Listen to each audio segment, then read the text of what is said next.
Green energy and the stock markets. I'm here with our founder, Bill Moore, today. How's it going, Bill? It's going fabulous, thank you. All right, great. Well, let's go ahead and we'll get into this. This one is kind of an interesting article about EV tax credits. And one of the things, EV tax credits here in the United States never are easy to understand. And I guess that's when you get the government involved, they just can't make anything simple. And this one is kind of, and this applies. We're still in 2023 when we're recording this, and Americans opt to lease electric cars to tap the Biden tax credits. Now, one of the things that's interesting, when you lease a car here in the United States right now, it's considered to be a commercial versus a retail transaction. So the commercial leasing transactions do not have to qualify for the battery rules. And I'm hoping this still applies next year. I haven't seen any discussion of taking Yeah, I this don't know away, either. Yeah, but what happens is it allows you at the time of acquiring the car, you're able to take the $7,500 um, tax credit the dealer is and apply it to your lease payments, which typically are going to lower your cost of your car by about $200 a month on, say, a yeah, three-year lease. And so it's a pretty considerable way to do it. One of the things that's coming out in January, you'll be able to buy an EV and then take the tax credit at the point of purchase. But yeah, all of a sudden, a few cars, notably the Tesla Model 3, there were, I'm trying to remember what some of the yeah. others I were. know there was a few others. I The, think the total number is like next year there are only 10 electric vehicles that qualify for the full tax credit. yeah, and it was kind of last minute, and a lot of these vehicles were very affordable vehicles, and all of a sudden they lose the full tax credit. Some of them are still going to get half the tax credit. Yeah, And a yeah, lot of them are still, it doesn't mean they're not eligible, say, for the California or Colorado or New York tax credits, but some of those are income based and not, even the federal one's income based to a certain extent as well, but it's fairly high income. But anyways, what's interesting is 52% of EVs were leased in November, which is interesting compared to 8% a year earlier. And the reason has yeah, to do with, the availability to quickly apply and get the federal tax credits. And I thought this was kind of interesting. This still should work next year, even on your Tesla Model 3s. It's just you're not going to be able to, um, you know, buy them in the way yeah. you thought you might have. Yeah, and I think part of that number for for people is there are some financial advice sites that are telling you, well, consider leasing an EV because the technology is changing so quickly that you would at the end of your 24-month or 30-month or 36-month, whatever it is, lease, the technology will have improved so much in terms of the range and even maybe cost reduction that you don't do you want to be locked into a 5, 6, 7 year car payment, right, for technology that's going to be obsolete by the time you're done, or would you like to get whatever is the most current technology? And the way to do that is just do the shorter term lease. So I'm sure there are a lot of people that are kind of thinking about that as their option besides the tax credit part. Yeah, not all the car companies do what Tesla does, and they every time they do an upgrade on the car, they simply update the software in the car, and it changes some of the things that the car does and Yeah, behaves. And that's a real edge they've got over a lot of car makers, is that ability to do over the air updates. I mean, imagine that. I mean, Tesla has to quote recall 2 million cars Mhm. because of the way the government is currently looking at autopilot and its shortcomings and things like that. They're not really recalling. When we think of a recall, we think, now I got to make an appointment with the dealer. I got to drag the car down there. They've got to have it for a couple days to do whatever it is that they're going to do, right? To fix this recall. Well, all Tesla has to do basically is just send, updated code over the network, and bang, you wake up the next morning, your car is fixed. whatever that fixed means. Right. So Just a it's, you know, software update. yeah, I mean, there is even debate about should it be called recall? You know, is there another better term to call something like that? If you're going to fix something, but it's all being done by a software update, right? That you Then don't even have to participate in. yeah, yeah. So anyway, Well, um, it's interesting how that all plays out. So, our next article today is talking about a group called Fuel Cell Energy. Their stock leaped to a 4-month high on news that they've teamed with ExxonMobil on game-changing carbon capture tech. Let's see what we've got here. They're working on deploying carbonate fuel cell technology globally. The unique advantage of this CFC technology is it not only captures CO2, but also produces low carbon power, heat, and hydrogen as co-products. yeah. Let's see if there's any more explanation of this. If No, I demonstrations of the technology are successful, ExxonMobil could deploy the technology at its manufacturing sites around the world.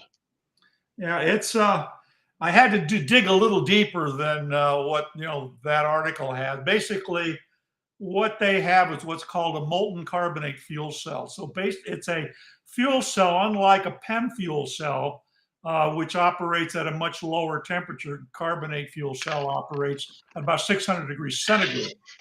So it's very, very hot.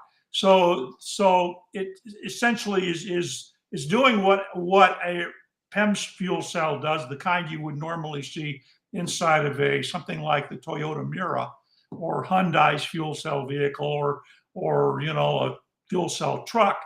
These carbonate fuel cells are large fixed units. You can imagine wanting to have a engine inside your car that's running at the temperature of a volcano, like in Iceland. Right? The eruption. I've been following that because I've actually been near where that eruption is taking place. I've been to the Blue Lagoon, and it's just a few kilometers away from there. But you can imagine in your car something running at the temperature of molten lava, right? You So know, it's you kind of but for large commercial installations, which is what they're thinking about, this first one's going to be installed at a sort of a oil refining facility in where Rotterdam or somewhere like that in the Netherlands, is where they're going to test this. So the idea is that they will capture the CO2 off of whatever industrial process is generating that. They will feed that into the molten carbonate fuel cell, which basically is taking, under normal operation, it would take methane or pure hydrogen, but normally methane, natural gas. And it'll take that and feed that into the molten carbonate, and they separate out the hydrogen, and the hydrogen passes across the catalyst. And in the process of doing that, it generates electricity as well as generating water, and in the case of the molten carbonate, more CO2. So it's just basically sort of separating that. And it's already generating CO2 in normal operation. But if you can feed it any additional carbon dioxide that's coming off of some manufacturing or refining process, you can concentrate more. It will allow you to concentrate more of the CO2 than you would normally get. You can take that then and use that for whatever process you want. In the case of the one in the Netherlands, what they're going to do is they're going to collect it, put it in a pipeline, and send it out and bury it in the North Sea. So it's an experiment, but expensive, right? So this is one approach to where you get energy and you get carbon capture out of it. And I think does it generate oxygen? I can't remember about the molten well carbonate. generated hydrogen. Right. Yeah. So it gets, that's right. It gets the hydrogen out of it. So you're getting hydrogen, you're getting electricity, and you're getting concentrated CO2, which you can then take for some other industrial process, or you could take and ship it out into the ocean, bury it out under the ocean. So that's what they're going to do. So, but it has potential promise, but again, I think I've read that I forget now. It's several times more expensive to do this than it would be to do something else with the carbon. So we'll see how the economics work out. But game changer, maybe. I'm skeptical, but let's see what happens. We hear that a lot, don't we? Yeah, we hear Yeah. we hear it a lot. It's a favorite headline. Game changing and breakthroughs the other word. Breakthrough and It, game changing. Well, I usually see it in front of some new battery technology right. or Yeah. hydrogen, you Yep. know, and like the whole idea about the hydrogen engine that you just fill it with water, and then they don't tell you it's distilled water, so you got to Yeah. distill the Well, water, and then there's YouTube videos. I've watched a couple of them where you can take and you bolt these things together, and you use a canister like you'd have in your kitchen, a clear canister, Mhm. and a bamboo top screwed to it. You do some drilling and things, and then you hook a double A, a D cell battery or something like that to it. And damn, it starts producing hydrogen. Well, sure it does. But it takes energy to make energy, right? It's just not right. the thing is that hydrogen is not a fuel. And that's one thing I learned very early on. Hydrogen is not a fuel, folks. Hydrogen is an energy carrier. It's a way to concentrate energy from one source and move it to another source. And that process can also be expensive and has its risks. So Like the Hindenburg. yeah. Hey, did you see that Serge Brench and his company has actually built the world's first dirigible since the Hindenburg? They've No, didn't know actually, that. yeah, they've actually flown. It's about half the size of the Hindenburg. It's about 400 feet long, as opposed to the Hindenburg, which was 800 and some feet long. But they've actually built one, and they've pulled it out of the hangar because the thing's floating. In this case, they're not using hydrogen wisely. They're using helium, which is Right. not non-combustible. So Interesting. Interesting. Yeah, it's really funny. And people like, you can only think of that one incident, with hydrogen. It's like, well, there hasn't been much hydrogen use since then. yeah, and Germany, of course, Germany didn't have access to Helium. helium. We had access to helium in this country because of the Texas oil boom at the time.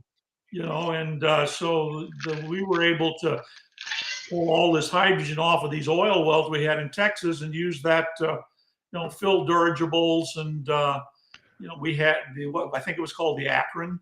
And there was some Navy blimps that we used during the war for anti-submarine warfare and things like that.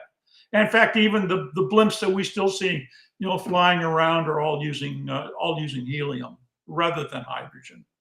This hydrogen is just too dangerous, potentially dangerous a gas. Yeah, well, understandable. Anyways, let's go ahead and talk about what's going on in London with electric buses.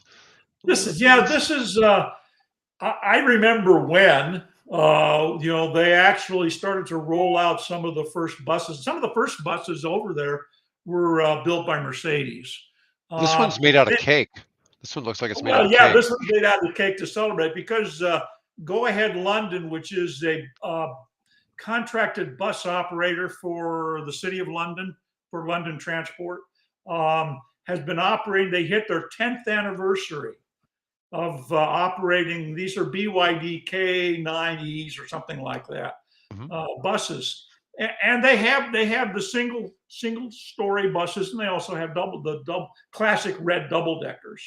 But they hit their 10th anniversary of operating electric buses in London, and there's hundreds of them now operating, in the city, in and around the city of London. So I just thought So, I'm always curious as to what you hear these announcements, and how Chicago, for example, ran some early electric buses and had problems, and then we've got the ProTrader thing over here. impacting bus op system operators. Um, so they've had good luck, apparently good luck and success. I'm waiting to hear from Richard Harrington, who's their technology director for Go Ahead London, just to get some feedback on their experiences. Obviously the buses have been operating, for a decade, and they've got something like over 300 of them. So, apparently those buses have been operating well for them. Yeah. Well, From a this group, scheduling point of view and from a financial point of view. this group has 520 operating now in 520, yeah. London. Yeah, and 670 zero emission buses across the UK. Across the Across UK, the UK, they have yeah, another 150, yeah, but they yes. expect to be 1,000 in London by 26. And Yeah, they're going to currently, replace their entire fleet with these. So yeah, so there's 1,100 total battery electric buses in operation in London between different carriers, and that represents 13% of London buses. So one out of six, no, yeah, one out of eight, about one out of eight yeah, buses is electric. yeah. 40, There's still the famous Roadmasters, which are diesel buses. They still operate lots and lots of those, but we're beginning to see a transition starting to take place, and that's interesting. So congratulations to Go Ahead London for your 10-year milestone. That's great. yep. And of course, in the bus industry, they still just look like buses. There's nothing different looking about the electric buses, nothing like that. I mean, buses have been experimenting with alternative fuels for years. You can always still have the diesel buses or whatever, but you see lots of propane buses or Yeah, natural gas and yeah, things like that. There's certainly been lots of attempts at alternative fuel sources that are cleaner burning than what we've had. I wanted to talk a little bit about what Atlanta is doing to help. They're subsidizing e-bikes in yeah, Atlanta, and this is a little bit based on income, and they're trying really hard to grow sales around at bike stores, different things. They're trying to get people to really start using the electric bikes to, go back and forth to work and, you know, run other errands. And what's interesting to see where the money is, any Atlanta resident would be eligible for $500 to $1,000 rebate on e-bikes, while low-income buyers could see anywhere from $1,500 to a $2,000 rebate, which should pretty much make, that would most of get those you a bikes really free. nice bike. Yeah, Yeah, so like you and I were talking about before we got on the show, that I'd like to see maybe if they had a way to track it and compensated people a buck or two every day for riding their bike, you yeah. know, They and do that. They do that in some European countries or some European cities. They actually have a system to compensate you for, when you per diem or whatever you would call it, right. to ride your bike. Yeah, Well, I think that would really get people, and make them really think about doing the transition. yeah, And it doesn't be a big number. It could be $1, but it might be enough to convince people to say, "Hey, I'm getting paid to ride my bike yeah. and not drive the car." And who knows what the communities would save in terms of just the cost of fixing roads, and other types of things like that that might be beneficial to the Well, community, not just yeah. from the environment. Well, and they could take. Hopefully, they would take in the process, make sure that they create a system of safe, bike lanes. We've got a few here in Omaha. There's a lot of improvement that needs to be made with respect to that, because they're finding that when there's a safe biking environment, people are a lot more willing to hop on a bike and go ride chores or commute to school or to work or whatever. So it's got to be a two prong, at least a two-pronged effort. Well, and some of it's a little excessive. So a few years ago over in Bellevue uh, oh, I can't think of the name of the street. Yeah, Fort yeah, Crook. On Fort Crook, they put in those bicycle lanes. right. And I guess they just expected people were just all of a sudden going to just start riding their bikes like it was Well, going to be an immediate transition, and it just didn't happen. And then they got rid of the bike lanes like a year no, later. yeah. Well, they weren't. The bike lanes, if I recall, were not segregated, separate from the normal highway traffic. That's a 4-lane highway through there, and it's a primary commuting route apart from the adjacent interstate across, which really gets to be Right. crazy rush hour. But if you're going downtown to downtown Omaha, that's that 4-lane road through there, and those were not segregated. You were right there. I remember seeing them. You were right there with the traffic, and who knows what guy that was hung over from the weekend trying to rush into work and not. I didn't see him, Your Honor. Kind of a situation. So we got to, if you're going to do this right, you got to do the Dutch model or the Danish model. You've got to have it segregated and safe, and then you're going to incur, particularly women, because women are really sensitive to this. And so to get more people on bikes, especially the fairer sex, you need to have it really, really safe and convenient for them. In fact, there's where did I see this? I think over in Korea. Was it Korea? Anyway, there's one of the countries overseas. They are building a separate bike lane between the highways. The divided highway that is covered with solar panels. And so Oh, wow. you've got segregated from the traffic. You've got shade that happens to be also generating power for the community. So there's kind of some cool ideas that can be done like that, but Well, it you think costs of money. So right, right. Well, you think about it, we have medians and all of our highways and stuff like that. They're all those medians are big enough. You could certainly have a bike path down the and middle of depending something on like where you're that for the most talking part. about, depending Yeah. on where you're talking about, like from Omaha to Lincoln, uh, put a light rail through there. Right. Yeah, there's a lot, and that would make a lot of sense because you look at how many people go from Omaha to Lincoln for sporting events, Yeah, and because that's or where just to everything work. happens. Yeah, Yeah, or just just to just work. the people that work between the two cities. But you could certainly haul a lot of people on light rail between the two cities, um, from that perspective. But at What what cost? But at what when I cost? What?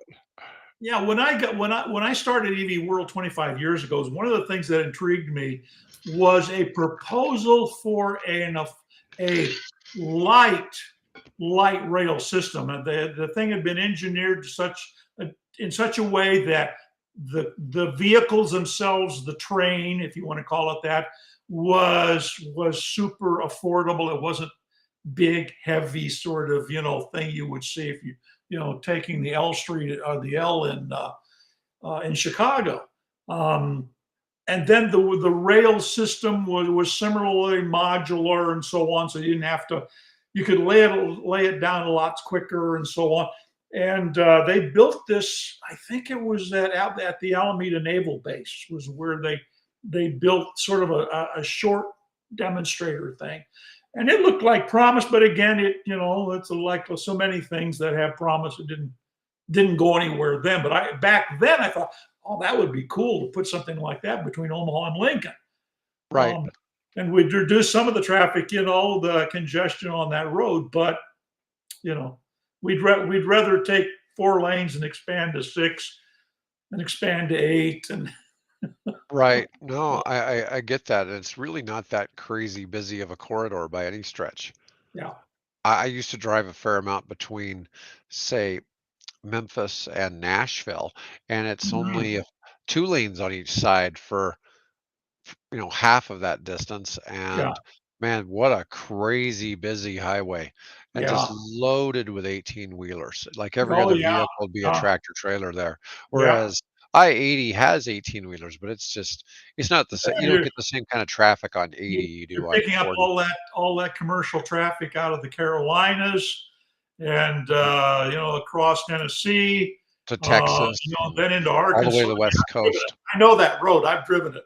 Yeah. across Oklahoma, Texas, and then ultimately you're in California. So Yeah, Southern California. 40's busy all the way, just Yeah, like I-10. I-10, they're all busy the whole length of the yeah, interstate just because there's so much truck traffic, if nothing else. yeah. Anyways, our last topic today, we're going to talk about the electric car that drove from the North Pole to the South Pole. Oh yeah, this is a cool story. Congratulations to the Ramsey. I was skeptical that they could do this, but apparently, they did it. With the cooperation of Nissan and a company that specializes in these kind of off-road, snow-capable vehicles.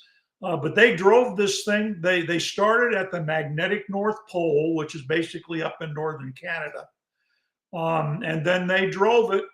The two of them, they had a tent built and different things, and they drove it from there. What was it, 13,000 miles, something like that, all the way down to the South Pole.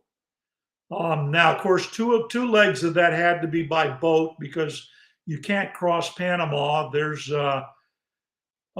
I think it's called the Darien Gap, I believe, which is south of the Panama Canal and into Colombia. You can't go. There are no roads there, so it's all swamp. Oh, wow. So everybody has to take a boat out of Panama and then to either a port that's on the Caribbean side of Colombia or on the Pacific side of Colombia. I'm guessing they probably did the Pacific side of Colombia because it gets you closer to the Pan American Highway, which is what they would have then traveled down to get to Argentina. And then, obviously picked up because unlike Elon saying that someday you'll be able to drive your cyber truck like a boat, this was not designed to float. So I Right. suspect they took some kind of a freighter that specializes in supplying the research stations in Antarctica.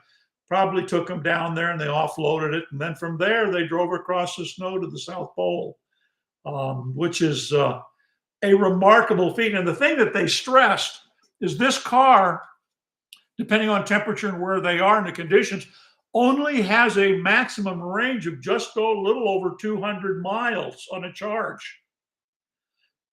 And in some cases, it's only 150 miles. So they point out that we drove this thing that, wherever it is, 13,000, 16,000 miles, whatever it is, we drove that on the range that most people sort of say, well, that's not enough range for an electric car, but they did it. They Now, did it. they're towing behind them a 5 kilowatt hour power Winter, generating wind turbine. right. Yeah, And that, well, they had to get their power somewhere sometime. So, yes. but yeah, but they were able to make that trip, which is just what did it take? I think it was like, what, 7 months, 9 months, something like that to make the trip. Um, so that's just incredible. Now, I mentioned before we went on the air that there is a fruitcake connection here.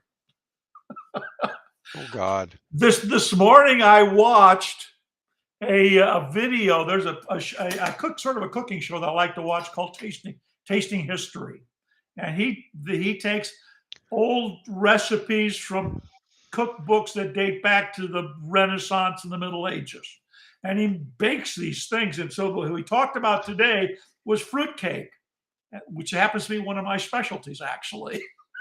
But he took a recipe out of a Civil War cookbook. But then he told this story. He said that, and this is where the connection to the South Pole is that the Scott expedition to the South Pole in the over a century ago now, took with them, as part of their ship stores, they took with them fruitcake from a company in London.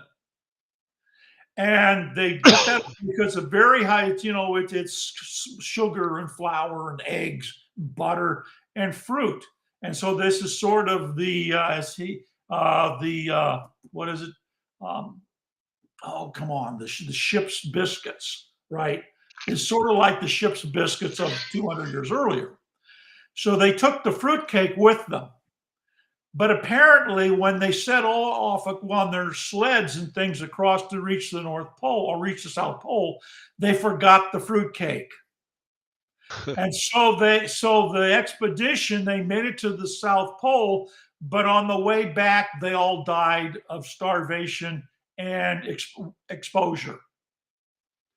Then, I think he said 117 years later, they discovered the fruitcake.